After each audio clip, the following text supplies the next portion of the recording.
your shit splat. Stop letting this shit slide and get your lick back. And get your lick back. Get your lick back. If a nigga owe you something, ain't no chit chat. Better stay up out the way, don't get your shit splat. Stop letting this shit slide and get your lick back. And get your lick back. I feel like I'm JX. J-Way. I'm a perfectionist. Adderall got me restless. I'm gone. Run with a wild crew, they get reckless. Young boy, come up off that neck. Into the trends. See you lead, be the band. Good afternoon, evening. Welcome to another episode of Corner to Copa. I'm here with my co-host, Coach. The Tigers reign supreme in a battle of the top team in the major leagues. You know, it wasn't a great start to the week. We began splitting with the Chicago White Sox, but we were able to steal 2 of 1, thanks to two solid starts or above solid starts from our 1 and 2 starting pitchers in Flaherty and Skubal. And we snuck in between a rough outing from Carter Montero, as he will sometimes do. But overall, how you feeling, Coach?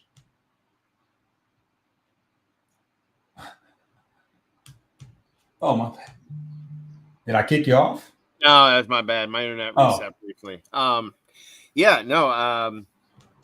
Interesting week. Some questions for sure. Some great defensive plays this week. Overall, a pretty low scoring week for us after that first game outburst in the South Side on Monday to start. And a lot of changing of faces again this week. So the 26 and 40 man roster updates have been fairly busy the last few weeks. So, you know, new guys coming in, other guys have been struggling, and we've got some trends to get into a little bit later on and some of the core guys. So we are finding out what this team is made of, considering the schedule we have this month and the heavy divisional slate we have for July. Absolutely. And we got some people that were definitely anticipating the start of the show. We got Tim Lyons in the building, who's a big Reds fan, but he always tunes in, and we appreciate the support. We got Pay's cousin. Pay is the Chicago Cubs, Chicago sports representative, but Tate is his cousin and is waiting to see when he's going to pull up. Another Reds fan, actually, waiting to see when he's going to pull up and, claim his L, I guess. MSU Detroit fan says Detroit deep dish greater than Chicago deep dish. But yeah, as I said, we started the week out not amazingly. Obviously, we started with a 4-game series in Chicago, and we split that series. Javi Baez was greeted to a nice reception, probably from Cubs fans that were just hanging out in the White Sox stadium. But yeah, we had some bullpen days in there. We had the return of Sawyer Gibson Long, but yeah, overall the pitching has held their own pretty decently. It's been more of the hitting that has been my concern. We got to see the return of Parker Meadows this week. Wenceel Perez has been has emerged as a nice spark. I think he only started maybe 1 game this weekend. I think he's been mostly a bench guy, but overall it's been good to see Parker return. He made a dazzling diving catch, I think the first game back, which the expected the expectancy that it would be a hit was like something like 98%, but Parker doing Parker things, so nothing that surprises us. But overall, the Tigers are 43-24. We're up 7 games currently on Minnesota, which is the highest the highest gap between the first and second place team in all of baseball. So all things considered, things are going pretty well. But we're definitely going to touch on, some of the negatives. Um, but yeah, what did you take away from both of the series against Chicago teams? Yeah, we kind of came out game one. I'm pretty sure, like everyone else, thought like, okay, 3 or 4 is in the bag. 4 or 4 is certainly within reason. We've had their number going back to last year, so it was a little interesting to see the last couple of games of that series. Us win and lose a close one. I think the last one we lost in a walk off right in extra. So I think the offense, like you said, has been a little bit more of the concern this week. And of course, alluding to some of the shuffling of the roster and the injuries, and still have guys playing, 2 to 3 positions every series pretty much. But, like the pitching it's not been great, but it's still better than most. The odd part is you might get an off day from a starter and the bullpen will kind of hold it down. And it might be the other way, in the rubber match where you get a starter that goes 6 or 7, and then a bullpen guy comes in, gives up 2 or 3 runs, and then the game's kind of up in the air. So they're finding different ways to win games. And I think this week was nice to see because, Kerry had been a little iffy at times fielding. His arm is never really a question. It's neither, I would say, great or poor, but it's serviceable. But nice plays in the field today. The wacky catch that I know you saw with Dingler and McKinstry in Chicago earlier in the week, where it kind of ricocheted, bounced, and he caught it off the side of his hip or whatever. So they're getting some bounces to go their way in these low scoring games, and they needed it actually in both series. So yeah, I mean, I think that the one thing that has been an issue in the past and has reared its ugly head a couple of different times is just our ability to piece together hits and make time and make timely and get timely base hits when it's been necessary. The power hasn't really been the issue. We're somewhere around the top 10 as far as home runs are concerned. Torkelson continues to, just when you start to get upset about things, upset about what's going on, he'll have a day like, well, he had a solo home run, which was pretty big on Friday, along with Jemai Jones, which we'll get to. But even today, he had a 2-out RBI. I think we started the game first and second, no outs. We had a couple strikeouts. I think Riley struck out, and Torque came up big later on in the game. Green was able to get a 2-run RBI as well. But yeah, the power's been there. The AJ Hinch was able to press the right button in the game. He pulls Kerry Carpenter late in the game on Friday for Jemai Jones, who hasn't played, who was making his first at bat, had not seen a pitch at the major league level all year. First pitch he sees, he hits it out. But which is kind of a bold and wacky move, but it worked out for him. I have a hilarious picture I want to share on the screen real quick, and it just pretty much puts in perspective, just the evil mind of AJ Hinch. Here it is right here. Let's share it. Are you able to see that? It's a subtle. Okay, so you see the same picture that you see on the screen of Riley Green and Jemai Jones celebrating the home run, and then just the subtle grin from AJ, like, yeah, I did that. You see how I rock. But yeah, that's that. It just, if you're paying attention, it's like the one thing that you don't really get, that you don't really see, but if you pay close enough attention, you just see him just under the legs, just like, yeah, y'all like that. But anywho, yeah, we've struggled to have timely hits at times. We definitely leaned on our pitchers. Um, Obviously, Scooble came in and had a masterful performance. Tommy Canley, Will Vest continue to shut the door late in games, but just kind of sporadic and random. We had I think that in the first, I think it was the first game of the White Sox series where Kerry Carpenter hits 3 home runs. We scored 9 in we scored I think around 9 in that game, but sure enough, we say, hey, save some runs for the next game, and it's a lot less output moving forward, and it's just kind of been that back and forth. Obviously, you know, by far the best record in baseball right now.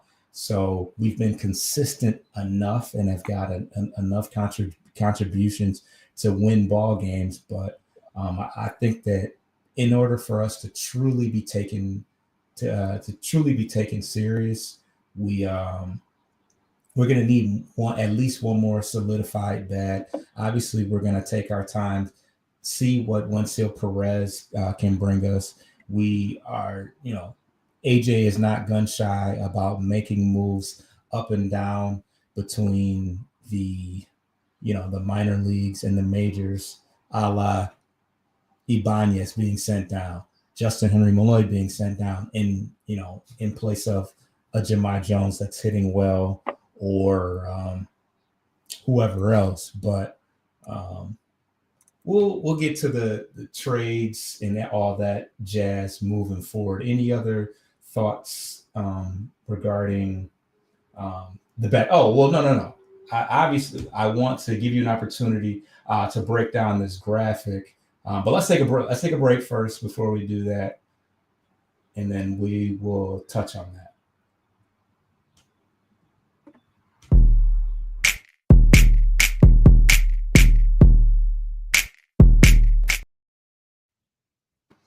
All right, Coach, take it away. All right, yeah, so was taking a look at some numbers here. We alluded to the offense, so this was just kind of something I was looking at earlier heading into this show. So, we've been kind of critical of guys like Torkelson and Baez, and Keats had a slow start last year, worked through it, and kind of the same thing this year. And some of the timing on this is just a little interesting, but we mentioned some of the, Torkelson's average has been declining gradually, but his power numbers will give you enough of a blip to show you that he's still locked in. He's still getting walks too. But, I think there is some concern that, we do have the best record in the league and in baseball.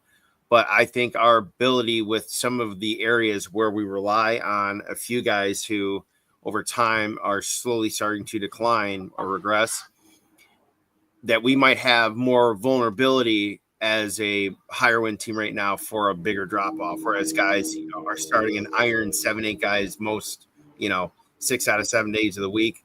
We don't. So we rely on everyone to chip in. So just kind of wanted to take a look inside the lumber, if you will, of the offense here. So this was heading into today's game. So Torkelson had the great start, then kind of cooled off a little bit. From April 13th to May 9th, he dropped 50 points. It was just the number I was really targeting at to see, what had been changing over the last 30 and 60 days. So you can see right there from April 13th through the 9th of May, 6 home runs, 22 RBIs, 16 runs scored while decreasing only 50 points. So he's still producing, right? Good numbers, still delivering the baseball with power, home runs, clearing the fence. He was obviously a big piece at that time. And then you look over the last less than 30 days up until today, his average had dropped another 18 points. Slugging continued to drop a bit too, a little bit more. OPS as well, though he was still taking walks. He wasn't getting as many hits. That was declining. So you can see there from May 9th to heading into today, only 4 home runs, half as many RBIs, half as many runs. So he's really starting to feel it right now as we get into the critical stretch. Baez had a much better start, longer start to the year. So May 17th through today, his averages dropped, almost 25 points there. Slugging has dropped a bit too, well under Torkelson's, and his OPS has dropped over 100 points. And you can see there, no long balls since the May 17th. Only 2 doubles out of his 12 hits are extra base hits. 2 RBIs, 4 runs, and 14 Ks to no walks. So I think he's really starting to feel it now. But the flip side is, at least with the glove, he's playing well in center and in short. So it's not a total loss right now, just something to take a look at. And then we mentioned Cole Keith had a 11-game hit streak heading into, I think, one of these games against the Cubs. He had slowly been getting it back around together there. April 12th through May 7th, 7 of 41, very sporadic in hits, 9 runs, 8 RBIs, 6 walks, 10 Ks, and 3 home runs. So he was just kind of doing enough of a little bit to not totally lose it all. But and remember, he made that public comment. I don't trust my confidence right now. I'm really questioning my ability. I forgot he said that, actually. that takes some vulnerability to put that out there. Like, this is where I'm at mentally. A lot of athletes won't do that. They do not want to let you into their mind, really in fear that, the opponents are going to try and take advantage of it, which, does happen in the realm of athletics, whether it's pro, college, etc. And then Colt finally got it going around over the last 30 days between May 7th and today. Almost 40 points higher batting average, which has taken him time to kind of get back up from that 200 average mark. Slugging has improved a little bit. He's still kind of driving mostly doubles, hasn't had a home run in a little while. And you can see from that recent stretch, 3 times as many hits and twice as many at bats. It's a better ratio. 1 triple and a home run, like you said, a little decrease in some of the power. 8 doubles though, 12 runs, 10 RBIs, 4 walks to 18 Ks. He is going to chase a little bit, but man, when he barrels that up, that ball goes. So that's a look inside the lumber. Foster, if you want to pick apart or anything.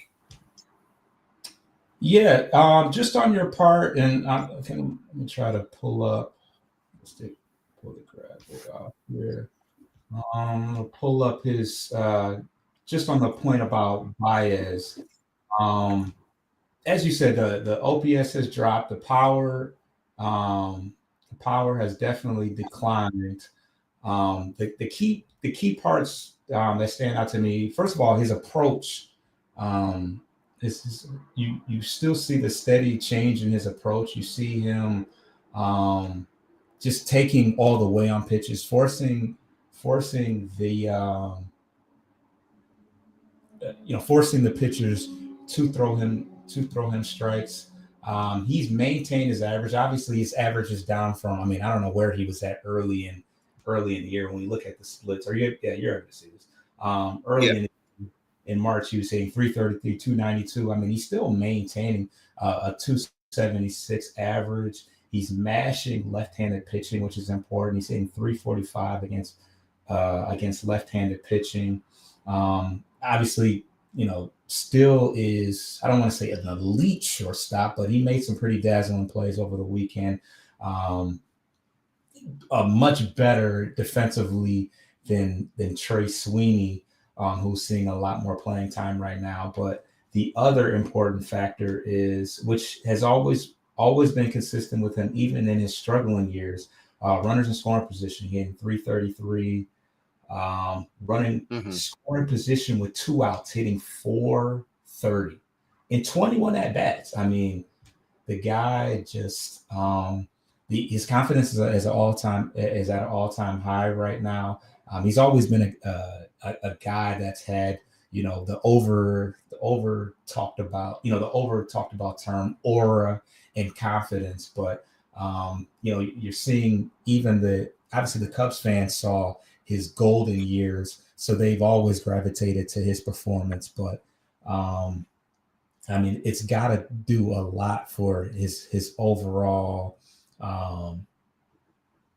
just his overall psyche that the Tigers fans have, of course, come around and been able to reap the benefits and enjoy, what we were hoping that he would bring to the table when he first got here. but that he's becoming a story around the league in the way that he was the laughingstock at one point.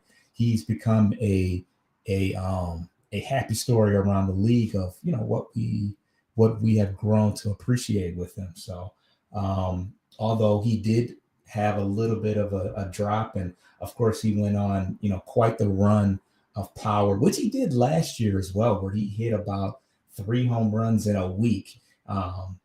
That has slowed down, but overall he's been able to make some solid contact and make his at bats count.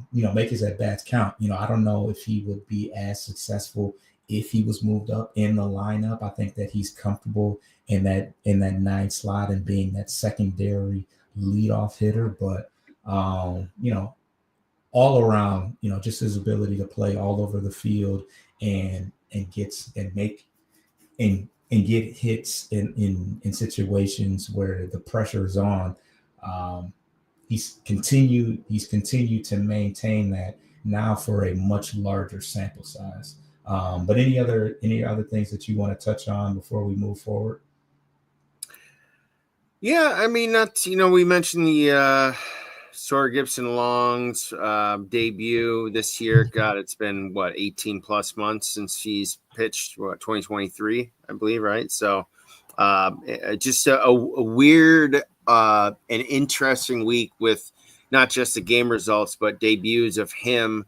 Dylan Smith making his rookie debut kind of out of nowhere with some of the roster moves.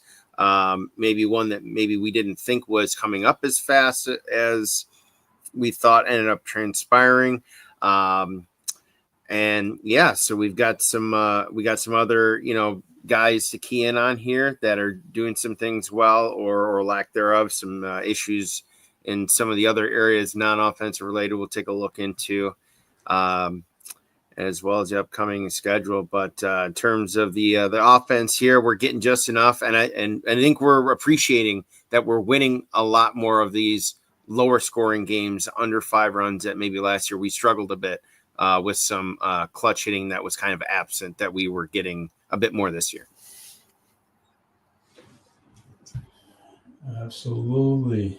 And it looks like we have a guest. We're going to take a break and get back to that.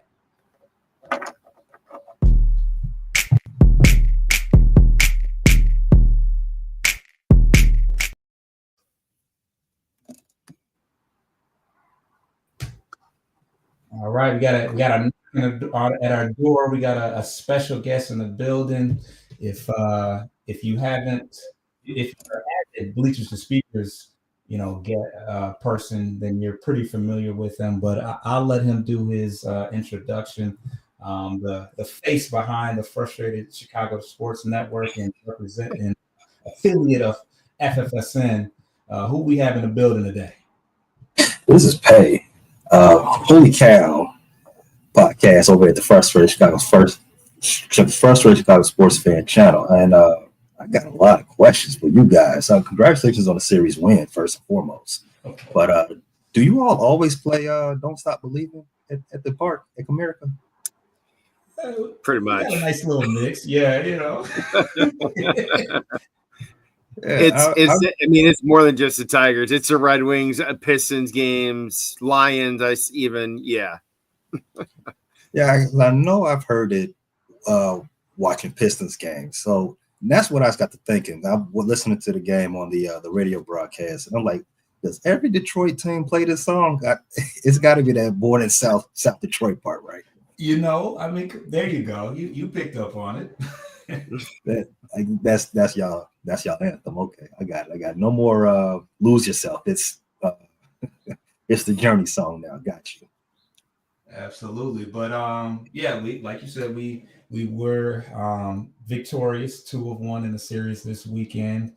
And that was the battle of the best team in the major leagues at this current moment. Obviously you guys are holding it down in the National League, and we're doing our part in the American League. But what were your takeaways? What did you see from, I don't know how often you get a chance to watch this, but what were your observations from the series? Quite honestly, it was like watching a mirror, looking like what we see on a day-to-day basis from the Cubs, great defense, clutch pitching, aggressive base running, good offense.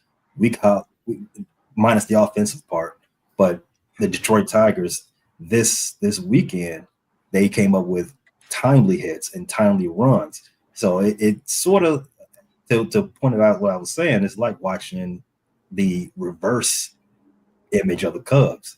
I expected to win this series after we tied it up 1-1 yesterday, because Jack Flaherty, we are very familiar with him. As you know, he's a longtime Cardinal.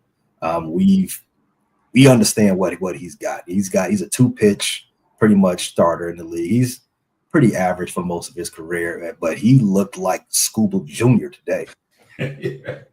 Yeah. We're pretty familiar with. I mean, well, last year he had a pretty good season, so we've gotten lucky with the Flaherty that we've gotten to see. But I know he wasn't always this good. No, I think he's on a. I was doing my homework before I clicked in. He's on a little of a run lately. Like with the last 5 or 6 starts, has been. I think he's lowered his ERA about a half or close to 1 run, something like that. Been pretty good the last few outings. So bad luck on the Cubs for catching him at the wrong time. Absolutely. You guys had a pretty disappointing season, missing the postseason last year. But what was the energy? I mean, first of all, what's the energy like now? Obviously, you guys have turned things around, but were your expectations that this high going into the year this year? Absolutely. From the second they make that trade for Kyle Tucker, all lights are on. It's go time at that point, because one, you trade for a guy who's in the last year of his team control, and a guy of immense talent like Kyle Tucker, you already know what time it is. You know, juxtapose that with our president of baseball operations, Jed Hoyer, in the last year of his deal as well. So something's got to give, right? We got to push all our chips to the table. So I think the fan base understood that this is going to be a season in which we are going to go for it. Whatever it is, their Cubs are going for it. And as up to this point, June 8th, everything's looking rosy. I'm happy we got to see the best in the AL at this point, because we've been taking scalps in the NL. So now that we measure ourselves against the AL, like, okay, so we see where we are. We think we can hang. We got to see you all's ace. Our aces are on the IL at this point, even though James Taillon has been looking great, and he looked great again yesterday. But that's not our best. We figured that coming into the season, we should contend, and we've done so at so far so good. And maybe we get some arms back healthy. We can go for that run after All-Star break, after trade deadline, and hopefully we'll be right back in Comerica at some point in October. Absolutely. Hey, Coach, I don't want to steal your thunder. Do you have anything that you wanted to ask the Cubs affiliate while we got them in the building? Yeah, I know there was in the off season, there was a lot of, shuffling of feet, if you will, at the rather, large price tag they ended up giving out to Dansby Swanson. Kind of a brave guy myself too, but I know he'd been fairly average for most of his career. When on that initial signing, what were your initial thoughts and reactions in terms of the price and the overall terms of that signing? This offseason, you're talking about Dansby Swanson. He wasn't extended this offseason, so I think you're. Unless was the previous year when he went with then it was the same year when Freddie signed with LA and that whole agent fiasco. But yeah, I knew because he'd been fairly average, not terribly great offensively. So you're kind of paying for a bit more of everything else. Well, you're not lying there. Dansby Swanson, even this season, he started the year, I think the first maybe 6 weeks of the season, maybe even first 6 weeks. Let's go that far. First 6 weeks of the season, he was batting barely 200. And if you put those 6 weeks together and put him with the other seasons he's been in Chicago, we was definitely paying just for the glove. No doubts about it.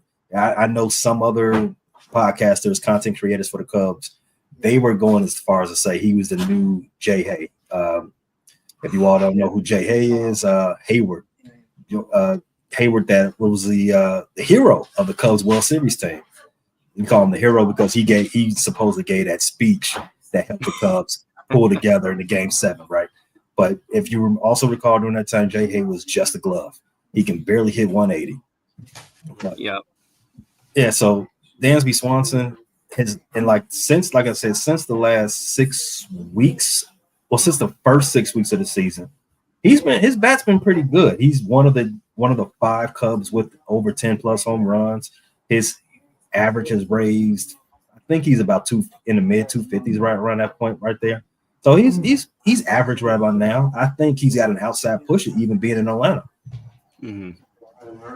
And I guess my only other thing, obviously now that they're such a prolific team right now in the National League with the quick turnaround and improvement that you've alluded to here, what is, aside from the win-loss record, what have been your overall impressions with Craig Counsell, the new manager at the helm, moving over from the divisional rival Milwaukee?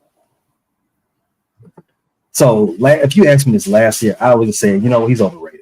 He's overrated. He's overpaid. Because the Cubs are paying him, I want to say, about $8 million a year, maybe something like that. He's one of the highest paid managers in all of baseball.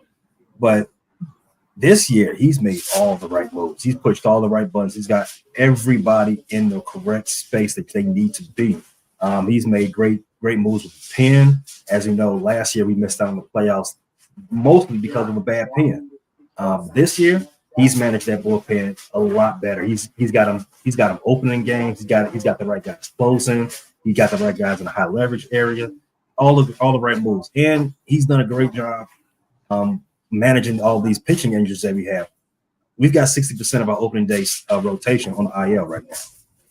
Javier Assad, our ace, our opening day guy, Justin Steele, and Shachada Ibinaga, our big addition from overseas. So just that right there, Craig Counsell, he's manager of the decade for the Cubs for me right now. All right, and so obviously Kyle Tucker, who I've seen you campaign, about signing him long term, but also I'm sure that he's a former player of AJ Hinch as well. Did you get a chance to see his thoughts on possibly being reunited with Mr. Hinch? I mean, he didn't say Detroit specifically, but we know AJ ain't going anywhere. Did you see his thoughts on being reunited with him? I have not heard that. I'm in a bit of a thought bubble, and I don't want to think about Kyle Tucker being anywhere else except Sheffield and Addison. I know there is a team, obviously in this era of baseball, you always got to look over your shoulder for those Dodgers and their deep pockets, right? But now you're telling me that Detroit is also sniffing around? Come on, man. Yeah, no, I mean, I kind of built it up. He kind of, obviously he gave, he showed love to AJ because, he, in the early part of his career, he was obviously, integral in coaching him. And he obviously has won a couple World Series, or I think he just won one with AJ, but 2 overall in Houston. But, he obviously just kind of shrugged it off, say, we'll see. There wasn't anything too spicy, but it did get the wheels turning. Obviously, we would love to. We'll find a place for him to play. Obviously, our outfield is pretty strong, but if Kyle Tucker is obviously having a fine year, one of the better players in baseball right now. So just something that kind of crossed my mind. Of course, this was a Detroit telecast. This wasn't anything that would have come across on Marquee. What is it called? Marquee Sports or whatever. Yeah, it's no longer the Superstation. It's no longer WGN. It's now Marquee. Yep. Yeah, those were the good old days. That's the reason why there's so many Chicago Cubs in Detroit now, is because we got to watch the the Braves on TBS, and we were watching the Cubs on WGN. So, yeah, definitely. That's how you get nationwide. That's how you become a nation, right? Cubs Nation is an army, better yet a navy. Just thanks to WGN. Right, and there was a lot of Cubs fans in attendance. I went on Friday, but I'm sure all weekend is what I'm hearing. So yeah, it looked, from what I heard, it was 3 straight sellouts, right? Absolutely. Yeah. Yep. Starting with obviously the ace on the bump on Friday and closing out with a day game on Sunday. So very fun.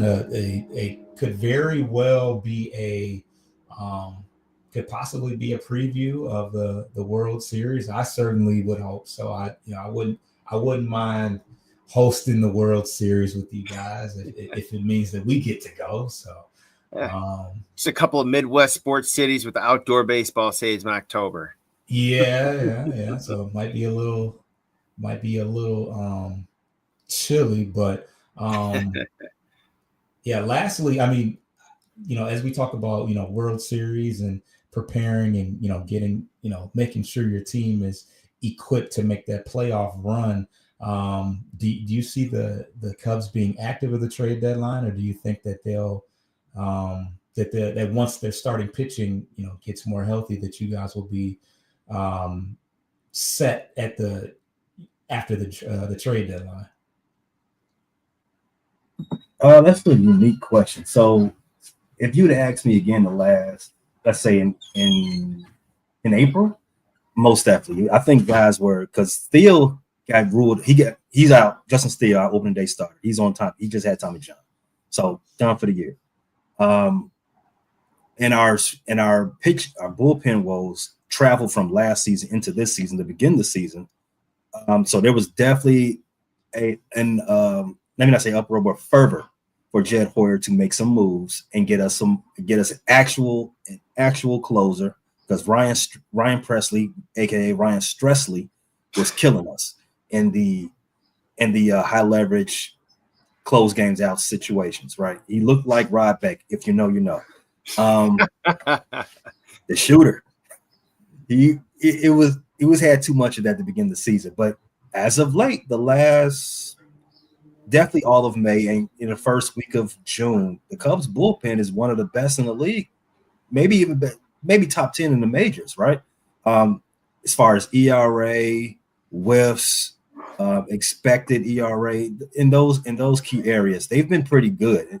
And there's no way we would be the one of 2 teams with 40 wins right now if it hasn't been for the bullpen carrying a starting rotation that, for one, can barely get quality innings outside of James and Taillon, for 2, down 2 of their best pitchers, and for 3, needing openers for Colin Ray and Ben Brown. So, yeah, that bullpen. I don't know if we need to do anything with the bullpen. I would probably think you don't need to rest on your laurels, especially with Matt Boyd, who's probably our best starter right now outside of Jason Taillon. He has never pitched as many innings as he's about to pitch in his next start. In his next start, I think that will go into a critical area, because he's dealt with injuries the last, I want to say 3-4 years, most of his career. So he's been electric for the Cubs. I think he should be an all-star, my opinion. But if you don't have a plan just in case, you're probably setting yourself up for failure, right? As far as starting pitchers, who else is out there? You might want to holler at the Reds, because they're not going anywhere. What are they doing? Abbott, give us Abbott. We can use a guy like that. His ERA is sub-2. He doesn't need to be on a squad like that. Put him on the Cubs. Let him compete. Let them contend for once. Let's see what the White Sox got. They always got some good pitchers over there. Why stop giving them all to Boston? Give them to the Cubs. I mean, I'm not sold on Sandy Alcantara. That's a name that you've probably been hearing a lot for a lot of contending teams looking for an arm, because the Marlins are who they are. They're not going anywhere. They like to sell early. Shout out to Arraez last year. But he's coming off. He had TJ last year, right? So this is his first year back. Do you really want that? I don't want it for the Cubs. Maybe somebody else can take him on, but those, if it's not Abbott out of Cincinnati, or maybe somebody else from off the Rockies, or the Rockies got some good players, even though they're terrible. They do got some good players. They do. maybe off the Rockies, maybe somebody off the Sox. Other than that, we shall see. All right. We appreciate you to pulling up. I think you're our first guest, actually. But of course, you're always welcome on the show. Well, you're always on. Well, just not on the baseball side of things, but you're always over on the Bleachers Speakers. But any parting words, and where can they find you at if they want to get all the Cubs coverage or any other Chicago coverage? Oh yeah, most definitely. I can be found at the Frustrated Chicago Sports Fan channel, available on YouTube and anywhere you get your podcasts. That's Apple Podcasts, Spotify, YouTube Music, Amazon Music, iHeartRadio, any other place disseminating podcasts. Castbox. They're also, shout them out as well. We cover all Chicago sports, Illini football, the Bears, sometimes the White Sox. Definitely the Cubs right now, because we're in the Cubs season. And Bulls, Sky, DePaul basketball, everything you name it. We got it all from the Cubs, all from Chicago perspective, no holds barred. Thank you all for having me on. And I agree. I definitely want to see a Tiger Cubs World Series. We got to get that rubber match. They've played 4 times in the World Series, split 2-2. We need that rematch for 45. We need to run that fade. We got to get it back. Absolutely. Yeah. I'm all for that. Let's get to the next break and see where we at on the other end.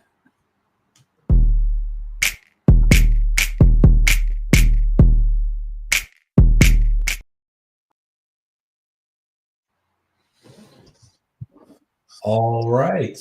Threw you guys a little bit of a curveball. We had a special guest, and some Pay was very abreast when it comes to all Chicago sports. But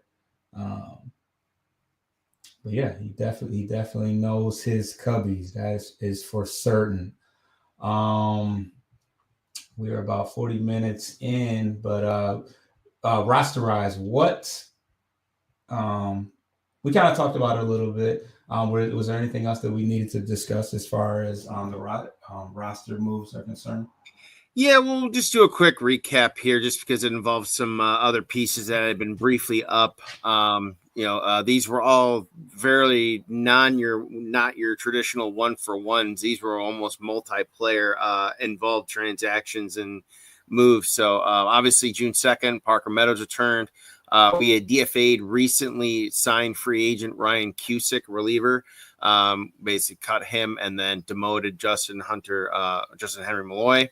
On the 4th, activated Sawyer Gibson Long, and this was interesting. Jason Foley had been demoted, right, sent down, not on the 26-man roster, so he was a free agent as a minor leaguer. We got hurt was put on the minor league IL. Well, we purchased his contract and moved him up to the 60-day MLB IL in order to trade the 1-for-1 there. And with that came with the activation and purchase of relief pitcher Dylan Smith. And June 6th, we DFA'd Akil Baddoo. I know that's been your boy for the last few years. Demoted Andy Ibanez, who we noted for the last show or two had been off to a bit of a struggle offensively, although his glove was, again, very good for the times he was in the field. And then, as we alluded to, purchased the contract of outfielder Jahmai Jones. And it looked like they officially demoted Sean Gunther, although that could have been an oversight on their website, because I feel like they sent him down last week. But yeah, that's it in terms of the injuries and roster. But aside from that, I know there had been some news that Reese Olson had an injection earlier in the week to help with his inflammation. Vierling said he's feeling great, should be back soon here. So hopefully we can get both these guys back by the end of this coming weekend and we will be looking like a much healthier version of the team we were prior to game 1 of this season.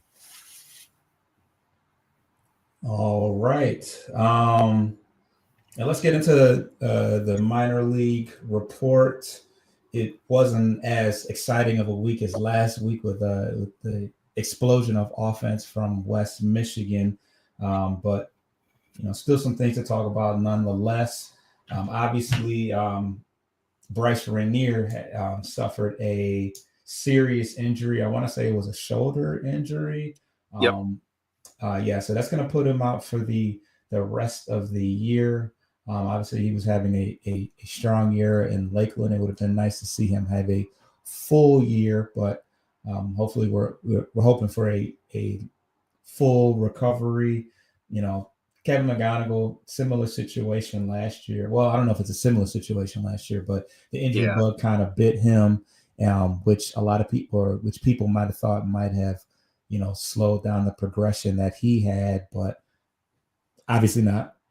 He's having a dazzling second full year of action, so we are hoping that Rainier can have some similar success. Outside of that, there was a couple promotions. Kenny Serwa, the knuckleballer, was promoted to Erie, and Troy Melton, I believe, the number 10 prospect, right-handed pitcher, was also promoted. Kevin McGonigal and Briseno had back-to-back home runs this week, so that's always fun.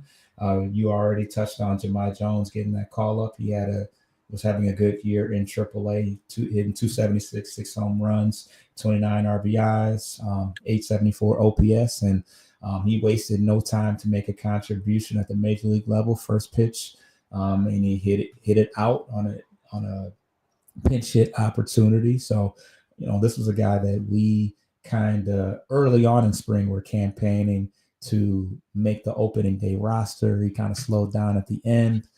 They tinkered with him playing in the infield, but making the most of it. He's a guy that has some major league experience, but for the most part has been a AAA type guy, a 4A, caliber player. So we'll see. Obviously, Vierling will be back soon.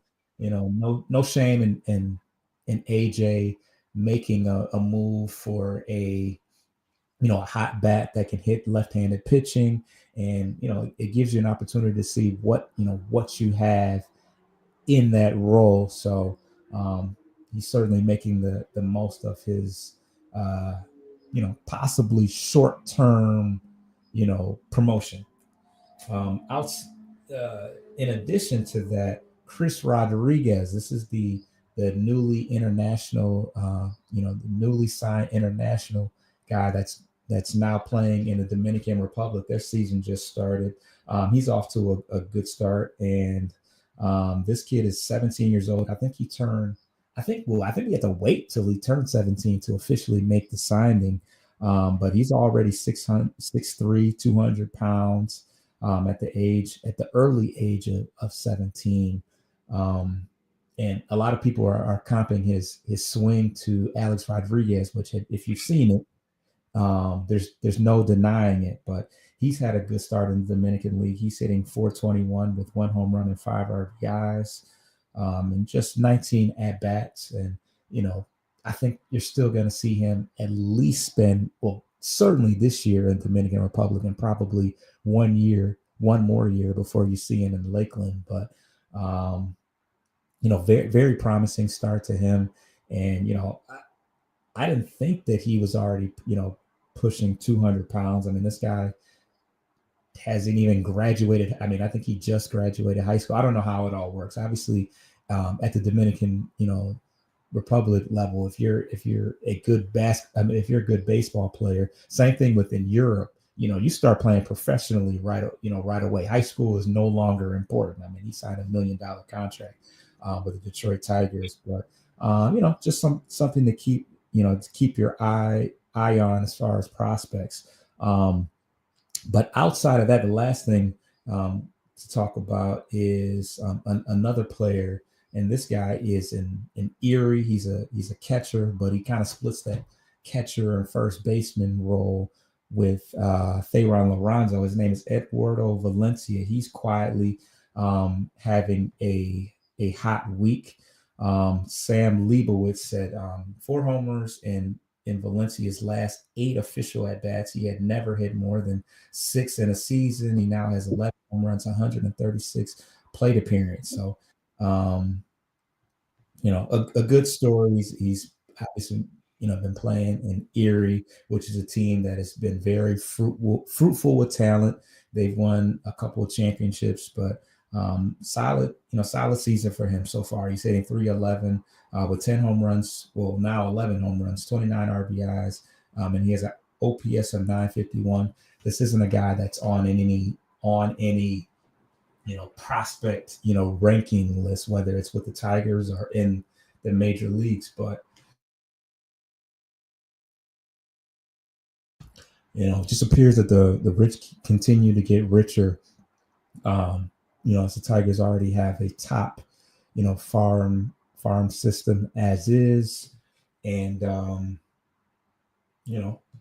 another catcher to keep an eye on. We got Dylan Dingler, we got Thayron Lorenzo, we got Josue Preseño as well, and now we have Valencia that we have at our disposal, and it's probably why Jordan Hicks wasn't protected in the the Rule 5.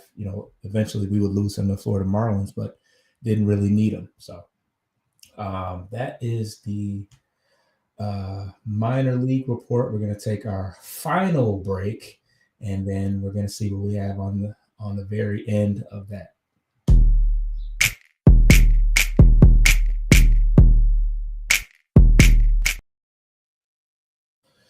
All right. As we look at the week ahead, do you have the probable starters, or who we got coming up just schedule-wise?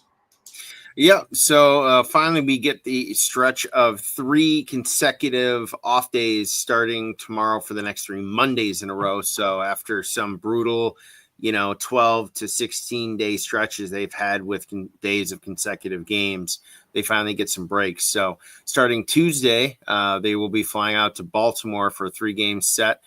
Sawyer Gibson-Long will start it off against Povich. Game 2 will feature Casey Mize against Zach Eflin. And the rubber match day game matinee will be Skubal against Kramer. They will come back home for a 3-game set against Cincinnati. Friday will be either Montero or quote unquote, pitching chaos opener, followed by Montero against Martinez. Saturday is Flaherty against Brady Singer, who we know a fairly good amount of. And then Sunday, for the second start in the calendar week, will be Sawyer Gibson-Long against, I believe, Wade Miley on Sunday afternoon. All right. And definitely something that as we kind of close out, we got some different topics that we didn't get a chance to get to, but we'll certainly get to it in the upcoming shows. But one thing that I did want to highlight before we got out of here is defense. Pay kind of talked about it, just the fact that the defense was a bright spot this weekend. It was a big part of us securing the victory, because the Cubs do have the number 1 offense, and they showed you, they showed you at moments why, they are the number 1 offensive team. But we saw Kerry Carpenter throw out a couple guys. Obviously he's, we talked about it last week as well. He's not somebody that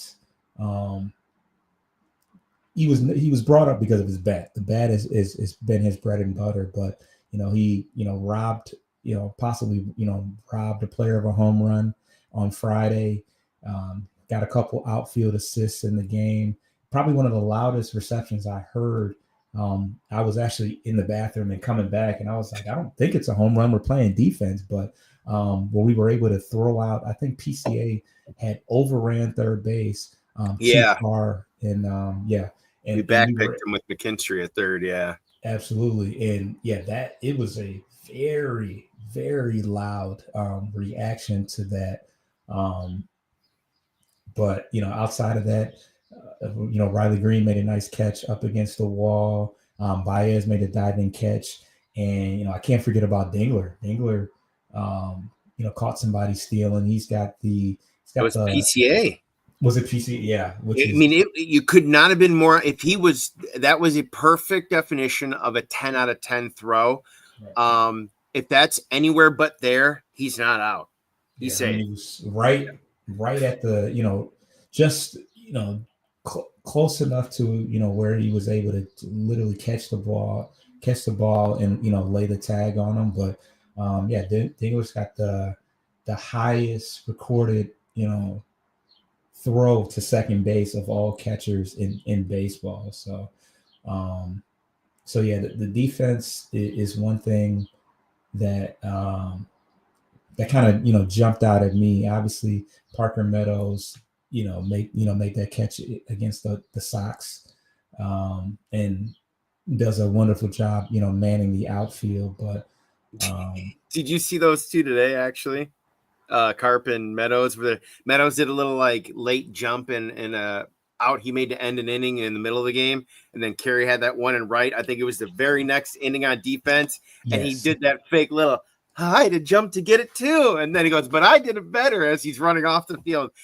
That is, I think, a clear sign of how stable this outfield is defensively with Parker back manning the middle of that field. I think those corner guys are now free to go for certain balls, take a little bit more risk because that guy's going to be right behind him. Yeah. So I heard the Meadows went on the radio, but I heard him, I heard the commentator talk about it, but the Carpenter one I saw, and I was kind of like, because essentially he was coming in on that. So it was like, so you have to jump for it. It was like, you kind of overran that a little bit, but there's definitely some more stability. There's definitely more stability out there. Baez did a great job. There was still some level of like Kareem, it's not all the way natural in the movements. Of course, the athleticism is something that helps him out, but it's a brand new position for him, and he's done well. But Meadows is going to really solidify it. Vierling will be able to provide that as well on days that you don't start Meadows, as well as Perez. It really rounds out quality depth 1 through 5 in that outfield, absolute quality depth. Absolutely. I couldn't have said it better, but outside of that, we will see how things progress. I kind of projected out a successful June, and although I think the first day of June was the final game of the Royal Series, of course we had a rocky, the White Sox are not the White Sox, White Sox of last year. They've, shown some improvement. They've actually made vast improvements to their farm team. So I think this is a team that's going to be able to turn things around before you know it. And which is probably due to the Garrett Crochet signing, if we're being real. But they got a nice piece back in that trade with that Chase Meridoff kid. I think he hit in the 2-hole again. He had hits against us, I think, in at least 2 out of the 3 games. So that's a guy at least I think they may build around ish over the next few years. Yeah, and then the what's his name, Toshman or whatever. Yeah, Matt Toshman. I think he came over from was it Toronto? He was a bench player over there. He was a reserve role, came over from another club, but I've heard of the name. Yeah. So rocky start to the Chicago battles, but certainly taking 2 of 3 at home against the Cubs, it puts us in a better mind frame going into the rest of the month. We'll see how Sawyer Gibson Long looks. He looked good early. He hit a little bit of a rut at the tail end of his outing, which I think he only ended up going 3 innings, but it's definitely something to pay attention to. Is how he bounces back, and yeah, hopefully Juancio Perez can get some more starts and can continue the success, because he's already got 3 home runs in what, like 2 weeks or something like that. And Yeah. because I think he only had 9 all of last year. So for him to have 3 out the gate like that, and I think he's got a righty. I think he's got one from both sides of the plate at least so far too. So yeah, just some things to look into. But all in all, I'm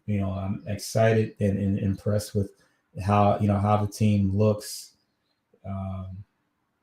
early in the year. But this is the cushion that I was hoping that we could continue to work on. Next time we will just discuss possible. This sounds greedy, of course, because we're playing so well, but a possible name that was thrown around by Jeff Passan and us being the top candidate to make that move happen. So I'll kind of tease that for next time. But any closing remarks as we wrap things up? Yeah, I guess, now that we're a week into June here, I think the other aspect briefly, obviously we touched more on some of the starters in the offense and defense. I think 3 names in the bullpen to keep an eye the rest of this month who were coming off just more recently over the last week from below average, if not poor, starts in May, for stretches, I should say, of May. Look for Bravia's kind of settled down a little bit in the last few outings after a very tumultuous May. I think we all know Brisky has had a very brutal stretch so far. We're still going to need him. And Tyler Holton has been a kind of off and on guy lately. Obviously, he was a big part last year, so interesting to see how he'll respond over the next 30 days along with Bravia and Brisky, because the back end of our bullpen has been phenomenal. We just need those 6th, 7th, and inning guys to bridge from our starters to the back end to secure that. Yeah, because the back end is, pause, but the back end has been dynamite all, pretty much all year. Tommy Canley, he maxed out at 97 today. It's like, you appreciate his changeup, but you forget that it's fastball, which makes, of course, his changeup that much more nasty, because even when you throw 80% changeups, you can all but just sit on the changeup, you would think, but people still can't hit it. But when you can sneak by 95, 96, 97, like, it makes you pretty unhittable at that point. So yeah, very impressive. Another impressive outing for him today, and Will Vest once again shut the door. I think he pitched. Yeah, this Vest pitched. Certainly pitched on Friday, and I think he pitched today as well. So back end looking good. Might be another thing that we go out and get one more guy just to solidify things. But other than that, folks, you can catch us next week, probably around the same time. Subscribe to I don't normally do this, but there is the graphic. Subscribe to the channel. Bleachers to Speakers. We had an action-packed live show today. We had a guest, Pay, on the show, breaking down the Chicago Cubs series and the team in general. And definitely don't forget to subscribe to Corner to Coco on all audio aggregators. Once we chop it up and throw the ads on it as well. We will see you guys next week. Have a good one. All right.